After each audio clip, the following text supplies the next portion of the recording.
Assalamualaikum. Dah, Bu? Dah? Yuk, ya Mas, 1, 2, 3. Assalamualaikum warahmatullahi wabarakatuh.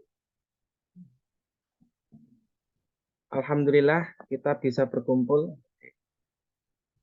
Salam sejahtera buat kita semua. Puji syukur atas nikmat Allah.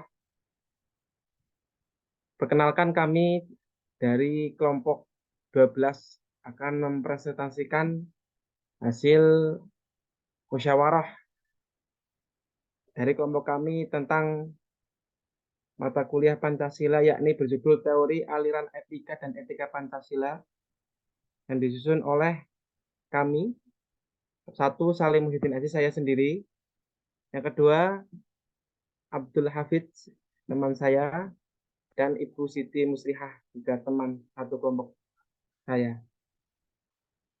Kemudian, eh, saya selaku pembuka acara nih, kan sedikit membacakan tentang latar belakang hasil rapat kami, hasil musyawarah kami terkait tentang Pancasila yang sebagai sistem etika, yakni Pancasila sebagai sistem etika ialah moral yang bisa kita realisasikan pada perbuatan yang dapat kita lihat sehingga melibatkan banyak sekali aspek kehidupan. Dapat dilihat masa-masa kini masih banyak sekali warga yang tidak berprasaskan terhadap Pancasila. Tujuan Pancasila sebagai sistem etika dengan melibatkan nilai-nilai apa saja yang tercantum pada Pancasila, maka dari itu Pancasila bisa menjadi sistem etika yang sangat kokoh. Di dalam etika Pancasila sendiri tercantum nilai-nilai Pancasila seperti ketuhanan. Sila pertama, kemanusiaan, persatuan, dan kerakyatan serta keadilan. Selanjutnya, untuk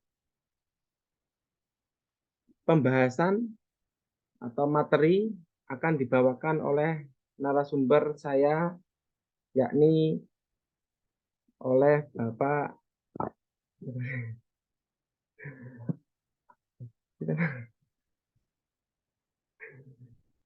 ini teman saya, Bapak Abdul Hafidz.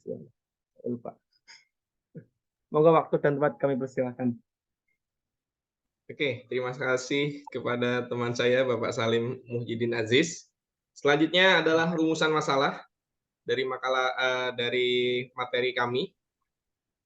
Rumusan masalah, apa itu etika? Dan selanjutnya apa saja aliran-aliran dalam etika? Dan apakah etika Pancasila? Pembahasan, eh, pengertian etika yang pertama. Secara etimologis, asal kata etika berasal dari bahasa Yunani. Etos dalam bentuk tunggal artinya padang rumput, kebiasaan adat, watak, dan lain-lain. Dan dalam bentuk jamak artinya kebiasaan.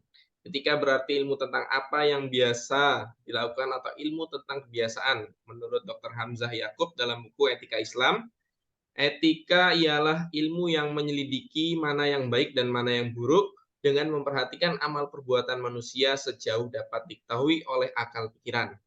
Etika adalah suatu ilmu yang membahas tentang bagaimana dan mengapa kita mengikuti suatu ajaran moral tertentu atau bagaimana kita harus mengambil sikap yang bertanggung jawab terhadap berhadapan dengan berbagai ajaran moral. Selanjutnya, aliran-aliran dalam etika. Dalam kajian etika, dikenal ada 3 teori atau aliran besar, yaitu deontologi, teleologi, dan keutamaan. Setiap aliran memiliki sudut pandang sendiri-sendiri dalam menilai apakah suatu perbuatan dikatakan baik atau buruk. Yang pertama, etika deontologi, yaitu memandang bahwa tindakan dinilai baik atau buruk berdasarkan apakah tindakan itu sesuai atau tidak dengan kewajiban.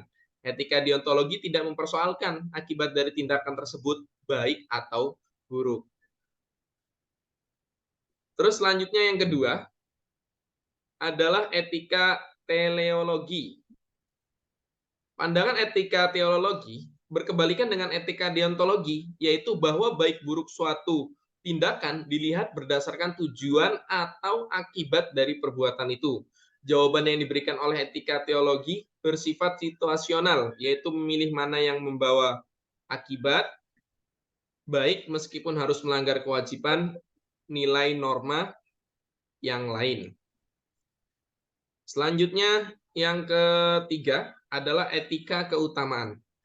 Etika ini tidak mempersoalkan akibat suatu tindakan, tidak juga mendasarkan pada penilaian moral pada kewajiban terhadap hukum moral universal, tetapi pada pengembangan karakter moral pada diri setiap orang. Karakter moral ini dibangun dengan cara meneladani perbuatan-perbuatan baik yang dilakukan oleh para tokoh-tokoh besar. Internalisasi ini dapat dibangun melalui cerita sejarah yang di dalamnya mengandung nilai-nilai keutamaan agar dihayati dan ditiru oleh masyarakat. Kemudian selanjutnya, pembahasan kita adalah etika Pancasila. Etika Pancasila. Etika Pancasila adalah etika yang mendasarkan penilaian baik dan buruk pada nilai-nilai Pancasila, yaitu nilai ketuhanan, kemanusiaan, persatuan, kerakyatan, dan keadilan. Suatu perbuatan dikatakan baik bukan hanya apabila tidak bertentangan dengan nilai-nilai tersebut, namun juga sesuai dan mempertinggi nilai-nilai Pancasila tersebut. Nilai-nilai Pancasila meskipun merupakan kristalisasi nilai yang hidup dalam realitas sosial, keagamaan maupun adat budaya bangsa Indonesia, namun sebenarnya nilai-nilai Pancasila juga bersifat universal, yaitu dapat diterima oleh siapapun dan kapanpun. Terus selanjutnya, di dalam Pancasila terdapat nilai-nilai dan makna-makna yang dapat diimplementasikan dalam kehidupan sehari-hari. Mulai dari sila pertama, yaitu ketuhanan yang Maha Esa, secara garis besar mengandung makna bahwa negara melindungi setiap pemeluk agama yang tentu saja agama diakui di Indonesia untuk menjalankan ibadahnya sesuai dengan ajaran agamanya tanpa ada paksaan dari siapapun untuk memeluk agama, bukan mendirikan suatu agama. Tidak memaksakan suatu agama atau kepercayaan kepada orang lain, menjamin berkembang dan tumbuh suburnya kehidupan beragama. Dan bertoleransi dalam beragam, yakni saling menghormati kebebasan menjalankan ibadah sesuai dengan agama dan kepercayaan masing-masing.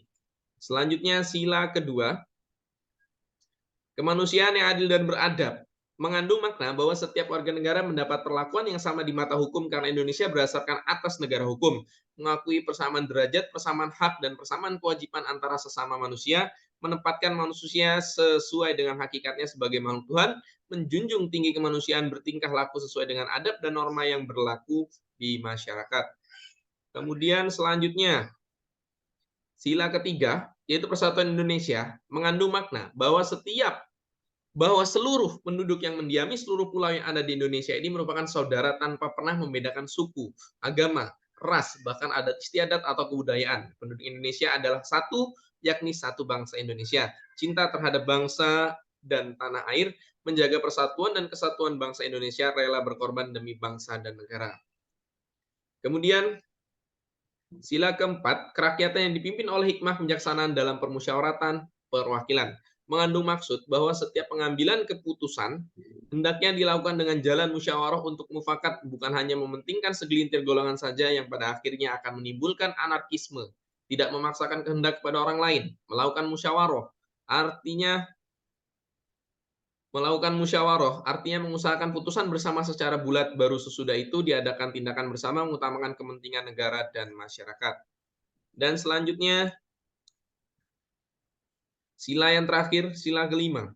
Keadilan sosial bagi seluruh rakyat Indonesia mengandung maksud bahwa setiap penduduk Indonesia berhak mendapat penghidupan yang layak sesuai dengan amanat Undang-Undang Dasar 1945 dalam setiap lini kehidupan, mengandung arti bersikap adil terhadap sesama, menghormati dan menghargai hak-hak orang lain, kemakmuran yang merata bagi seluruh rakyat, seluruh kekayaan alam dan isinya dipergunakan bagi kepentingan bersama menurut potensi masing-masing. Segala usaha diarahkan kepada potensi rakyat, memupuk perwatakan dan peningkatan kualitas rakyat sehingga kesejahteraan tercapai secara merata. Penghidupan di sini tidak hanya hak untuk hidup, akan tetapi juga kesetaraan dalam menganyam pendidikan. Apabila nilai-nilai yang terkandung dalam butir-butir Pancasila diterapkan di dalam kehidupan sehari-hari, maka tidak akan ada lagi kita temukan di negara kita yang namanya ketidakadilan. terorisme, koruptor, serta kemiskinan. Karena di dalam Pancasila sudah tercermin semua norma-norma yang menjadi dasar dan ideologi bangsa dan negara, sehingga tercapailah cita-cita sang perumus Pancasila, yaitu menjadikan Pancasila menjadi jalan keluar dalam menuntaskan permasalahan bangsa dan negara. Adapun selanjutnya kesimpulan akan disampaikan oleh Ibu Siti Muslihah. Kepada Ibu Siti Muslihah, dipersilahkan.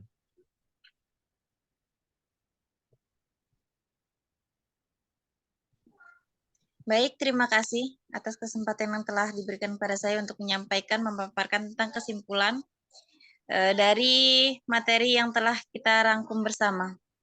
Jadi kesimpulan dari teori aliran etika dan etika Pancasila adalah etika merupakan suatu pemikiran kritis dan mendasar tentang ajaran-ajaran dan pandangan-pandangan moral.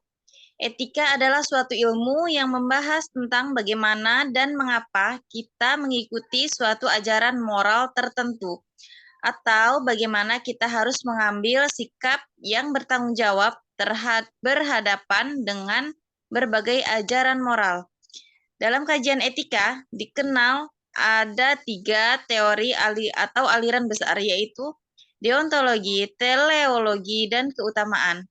Dalam setiap aliran, memiliki sudut pandang sendiri-sendiri dalam menilai apakah suatu perbuatan dikatakan baik atau buruk. Selanjutnya, etika Pancasila adalah etika yang mendasarkan penilaian baik dan buruk pada nilai-nilai Pancasila, yaitu nilai ketuhanan, nilai kemanusiaan, persatuan rakyat, kerakyatan, dan keadilan. Suatu perbuatan dikatakan baik bukan hanya apabila tidak bertentangan dengan nilai-nilai tersebut, namun juga sesuai dan mempertinggi nilai-nilai Pancasila tersebut. Demikian paparan yang dapat kami sampaikan atas kesempatan dan tugas yang telah diberikan kepada kami. Semoga kekurangan-kekurangan